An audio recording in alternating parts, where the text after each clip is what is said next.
প্রিয় ছাত্রছাত্রীরা, আসসালামু আলাইকুম।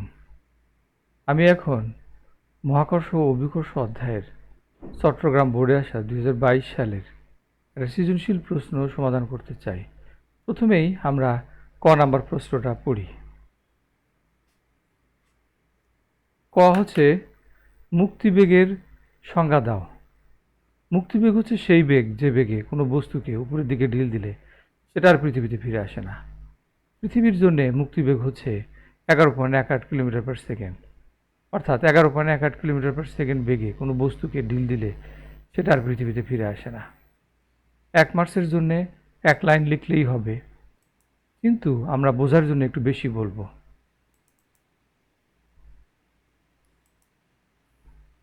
আমি আগের থেকে লিখে রেখেছি মুক্তিবেগ।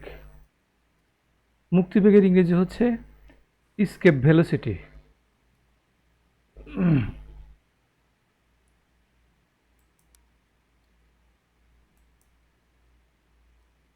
escape velocity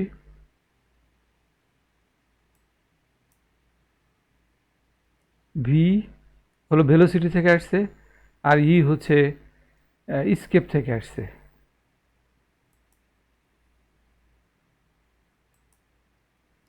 আমরা মুক্তিবেগকে ভি দ্বারা লিখি। আমরা আঁকাইছি যে এটা একটা পৃথিবী, এই গোলটা হচ্ছে একটা পৃথিবী।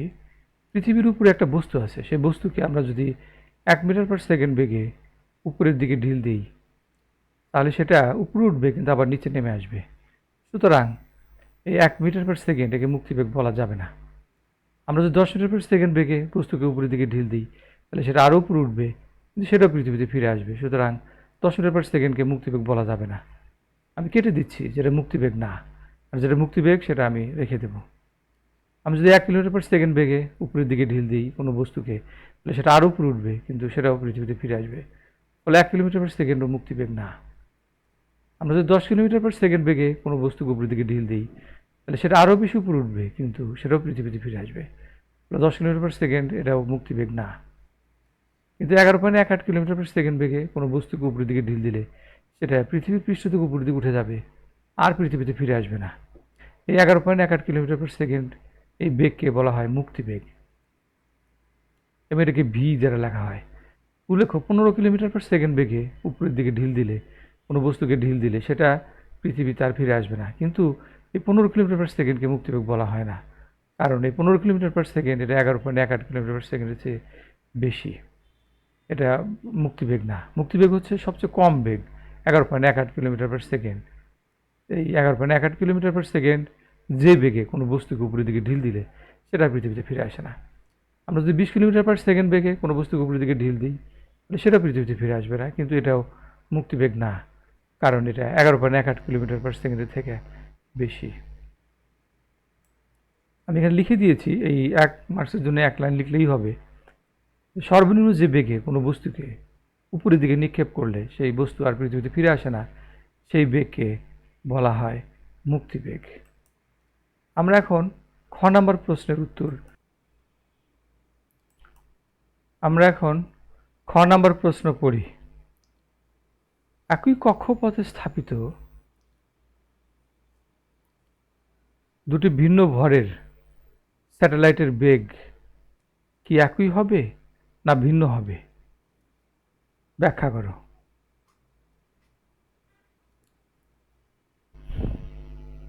আসলে স্যাটেলাইট দুটার বেগ একই হবে, কারণ স্যাটেলাইটের বেগ স্যাটেলাইটের ভরের উপর নির্ভর করে না। স্যাটেলাইটের বেগ নির্ভর করে উচ্চতার উপরে। যেহেতু 1 নম্বর স্যাটেলাইট এর উচ্চতা এবং 2 নম্বর স্যাটেলাইটের উচ্চতা সমান, সুতরাং স্যাটেলাইট দুটার বেগ সমান হবে। একই কক্ষপথ মানে হলো উচ্চতা সমান। আমি আগে থেকে লিখে রেখেছি, আমি দেখাচ্ছি।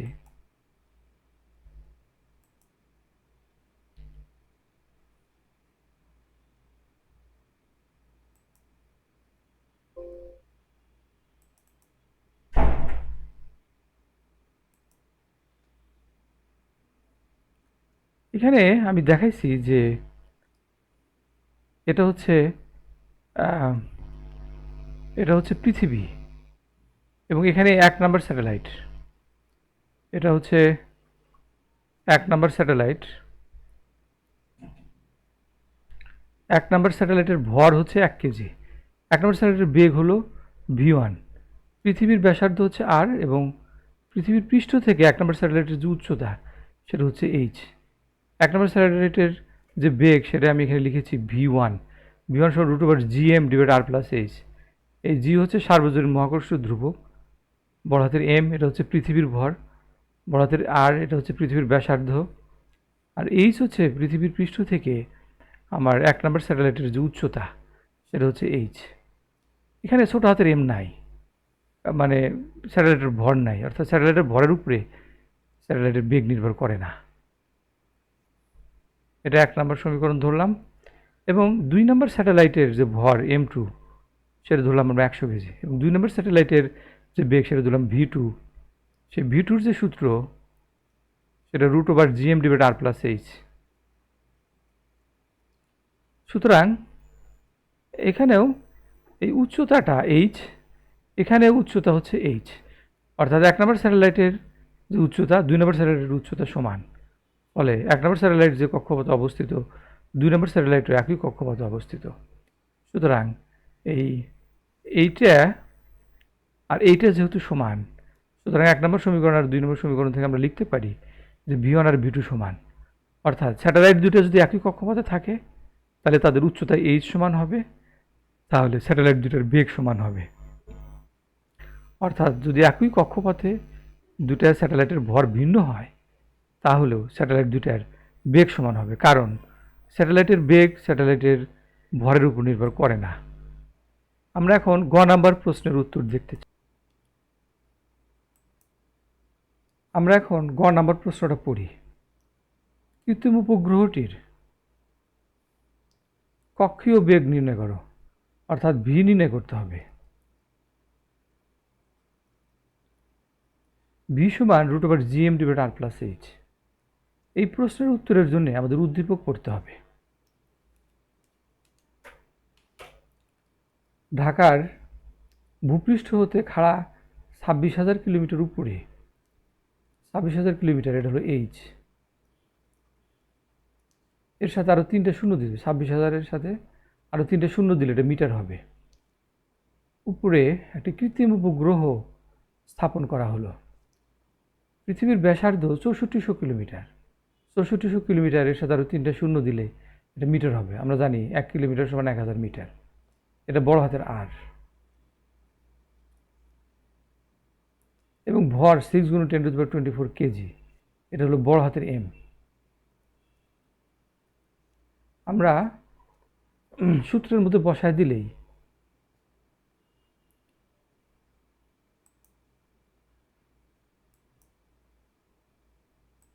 আমরা এখানে দেখাইছি যে পৃথিবীর কেন্দ্র হচ্ছে ও, এবং পৃথিবীর ব্যাসার্ধ হচ্ছে আর। আর এর মান দেওয়া আছে 6400, এরপর আর 3টে শূন্য দিয়ে মিটার দিছি। আর এইচ এটা হচ্ছে কৃত্রিম উপগ্রহ। পৃথিবীর পৃষ্ঠ থেকে কৃত্রিম উপগ্রহের যে উচ্চতা সেটা এইচ এর মান দিয়েছি 26,000 কিলোমিটার, সেটা আরও 3টে শূন্য দিয়ে এটা মিটার বানাইছি। এবং এই ভি হচ্ছে কৃত্রিম উপগ্রহের বেগ, এটা আমাদের বের করতে হবে। আমরা জানি বড় হাতের জি এটা সার্বজনীন মহাকর্ষ ধ্রুবক, 6 × 673 × 10⁻11 newton metre square per kg square. V হচ্ছে কৃত্রিম উপগ্রহের বেগ, এটা আমাদের বের করতে হবে। আর এম হচ্ছে পৃথিবীর ভর, আমরা উদ্দীপকে দেখলাম 6 × 10⁻24 কেজি। এই ভি সমান আমরা জানি √gm/r+h। বড় হাতের জি সার্বজনীন মহাকর্ষ ধ্রুবক, এর মান আমরা বসাইছি 6.673 × 10⁻11। আর এম এটা পৃথিবীর ভর, আমরা এটা মান বসাইছি 6 × 10⁻24 কেজি। আর এর মান আমরা বসাইছি 6400, এরপরে 3টে শূন্য দিয়েছি মিটার। আর এইচ এর মান আমরা বসাইছি 26,000 কিলোমিটার, আর 3টে শূন্য দিয়ে মিটার বসাইছি। তাহলে এটা হিসাব করলে যেটা আসে সেটা 3515.31 মিটার পার সেকেন্ড। এটাই গয়ের অ্যান্সার। অর্থাৎ পৃথিবীর পৃষ্ঠ থেকে যে কৃত্রিম উপগ্রহের উচ্চতা 26,000 কিলোমিটার, তার যে বেগ হবে সেটা 3515.31 মিটার পার সেকেন্ড। আমরা এখন ঘ নাম্বার প্রশ্নের উত্তর দেখতে চাই।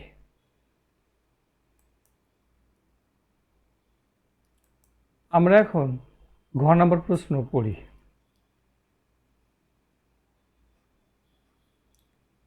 উপগ্রহটিকে সবসময় ঢাকার উপরে দেখা যাবে কি? গাণিতিকভাবে বিশ্লেষণপূর্বক মত দাও। সবসময় ঢাকার উপরে দেখা যাবে না। কৃত্রিম উপগ্রহের যদি পর্যায়কাল 24 ঘন্টা হতো, তাহলে আমি ঢাকাতে থেকে আমি সবসময় কৃত্রিম উপগ্রহে ঢাকার উপরে দেখতে পেতাম। কিন্তু আমি হিসাব করে দেখেছি যে কৃত্রিম উপগ্রহের পর্যায়কাল 16.086 ঘন্টা, যেটা 24 ঘন্টার থেকে অনেক কম। ফলে আমরা কৃত্রিম উপগ্রহটাকে সবসময় আমার মাথার উপর দেখতে পাবো না। অর্থাৎ ভূস্থির কৃত্রিম উপগ্রহ না। ভূস্থির কৃত্রিম উপগ্রহ তখনই হবে যখন কৃত্রিম উপগ্রহটার পর্যায়কাল 24 ঘন্টা হয়। আমরা আগেই উদ্দীপক পড়েছি যে 26,000 কিলোমিটার হলো উচ্চতা, এটাকে মিটার করতে হয়। 6400 কিলোমিটার হলো ব্যাসার্ধ, এটাকে মিটার করতে হয়। আমি দেখাচ্ছি, অঙ্কটা আমি আগে থেকে করে রেখেছি।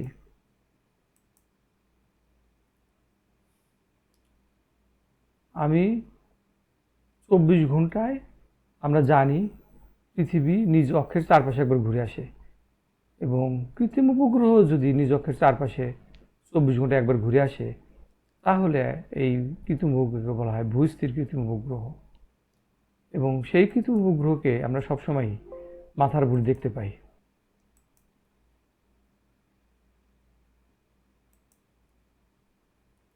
এখানে আমি দেখাইছি যে এই ছোট বৃত্ত, এটা হচ্ছে পৃথিবী, এবং এই ও হচ্ছে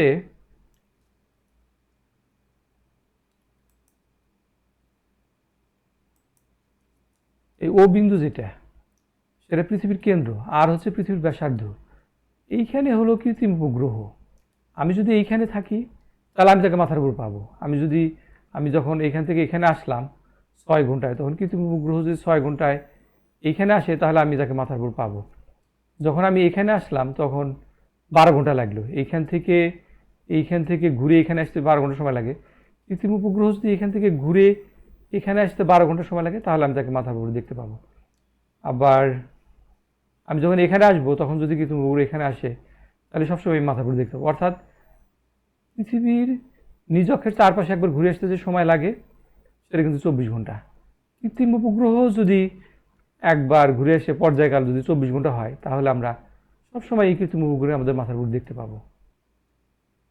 কিন্তু আমি হিসাব করে দেখেছি যে কৃত্রিম উপগ্রহটার পর্যায়কাল 16.086 ঘন্টা, যেটা 24 ঘন্টা থেকে অনেক কম। ফলে এই যে এটা হলো সূত্র। ফলে আমরা সবসময়ই, আমি যদি ঢাকা থেকে এই পৃথিবী কিন্তু 24 ঘন্টায় নিজ অক্ষের চারপাশে একবার ঘুরে আসে। এবং কৃত্রিম উপগ্রহ পৃথিবী যখন নিজ অক্ষের চারপাশে একবার ঘুরে আসতে 24 ঘন্টা সময় লাগে, আমিও কিন্তু 24 ঘন্টায় একবার পুরো পৃথিবী ঘুরে আসি। এবং কৃত্রিম উপগ্রহ যদি 24 ঘন্টায় একবার ঘুরে আসে, অর্থাৎ কৃত্রিম উপগ্রহের পর্যায়কাল যদি 24 ঘন্টা হয়, তাহলে আমরা শুধুমাত্র এটাকে ভূস্থির কৃত্রিম উপগ্রহ বলি। এবং আমরা সবসময় আমাদের মাথার উপরে, আমি যদি ঢাকায় থাকি, তাহলে ঢাকার উপরে, মাথার উপরে আকাশে আমি সবসময় কৃত্রিম উপগ্রহ দেখতে পাবো। কিন্তু যদি 24 ঘন্টার কম হয়, তাহলে সেটাকে আমরা সবসময় মাথার উপর দেখতে পাবো না। অর্থাৎ এই কৃত্রিম উপগ্রহ ভূস্থির কৃত্রিম উপগ্রহ হবে না।